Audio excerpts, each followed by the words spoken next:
নমস্কার, আমি শম্পা ঘোষ। আপনারা দেখছেন সবার কথা নিউজ, রংবাদ সংবাদ। শুরু করব আজকের বিশেষ খবর। রেশন দুর্নীতি মামলায় ফের অ্যাকশনে ইডি। রেশন দুর্নীতি মামলায় কলকাতা সহ 7 জায়গায় তল্লাশি ইডির। কলকাতা, বারাসাত, মেদিনীপুর, কল্যাণী, জয়নগর, পশ্চিম মেদিনীপুর সহ 7 জায়গায় তল্লাশি। কল্যাণীতে এক ফুড ইন্সপেক্টরের বাড়িতে তল্লাশি। পাশাপাশি পশ্চিম মেদিনীপুর জেলার বেলদা থানার অন্তর্গত ধনেশ্বরপুরের স্বদেশকান্তি বেরার বাড়িতে এলো কেন্দ্রের ইডির দল। জানা যায়, রেশন দুর্নীতি সংক্রান্ত বিষয়ে এই অভিযান। আজ প্রায় 11:30 নাগাদ তারা এসে পৌঁছয়। এখনো পর্যন্ত তারা ওই বাড়ির ভেতরেই রয়েছেন, কথা বলছেন বাড়ির সদস্যদের সঙ্গে। কলকাতা থেকে ইডি এসছে। কতজন আছে? 15 জন।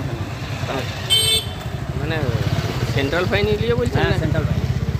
ইডির কতজন আছেন? ইডির মনে হয় 7-8 জন। কী করছে? কাদের বাড়িতে এসছে এটা? স্বদেশকান্তি বেরার বাড়িতে এসছে। কী ব্যাপার, কী বলছে? আমাকে ফার্স্টে জিজ্ঞেস করলো স্বদেশকান্তি বেরা কোথায়। তারপর আমি বললাম ও তো বাড়িতে নেই মনে হয়। তারপর বাড়িতে নিয়ে বাজার গিয়েছিলো মনে হয়। আমি তো জানি না, আমি তো আমার দোকানের মাল করতে চলে গেছিলাম। তো আমি ফিরে আসার পরে তা কিছুক্ষণ পরে সদস্য ঢুকলো। তখন স্বদেশকান্তি বেরাকে জিজ্ঞেস করছে যে এটা আপনার বাড়ি? না, হ্যাঁ। বাবার সঙ্গেও দেখা হয়েছে, কথা বলছে যে চালের ব্যবসা করতো। না, হ্যাঁ, চালের ব্যবসা করতো। এইবারে বাড়িতে গেছে, কি করবে না করবে, কীভাবে তদন্ত হচ্ছে সেটা আমি আর বলতে পারবো না।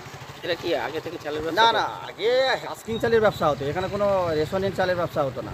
আচ্ছা, এখানে কোনো রেশন দুর্নীতি নয়, এটা হাস্কিং চালের ব্যবসা হতো। হাস্কিং চাল কিনে বর্ধমান পাঠাতো, সেই চালের ব্যবসা। এখানে কোনো রেশনের চালের ব্যবসা নেই। এখন কি চালের ব্যবসা করে? এখন চালের ব্যবসা তো করেই না, আমি জানি চালের ব্যবসা করে না। তবে আর কিভাবে কি হয় না হয়, কি ব্যবসা এখন কি করেন ওরা? এখন বাড়িতেই, এখন তো সবই তো বেকারত্ব। এখানে তো সার্ভিস না, সে তো সার্ভিস হোল্ডার নয়। ওনারা কি অন্য কোনো ব্যবসা করছে না?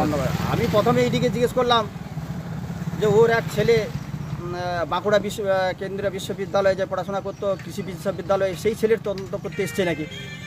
তখন বললো না না না, আমরা ইডি থেকে এসেছি, রেশনের চালের ব্যবস্থা এই ব্যাপার নিয়ে ওটা খোঁজ খবর নিতে। আপনার নাম? আমার নাম সীতানাথ।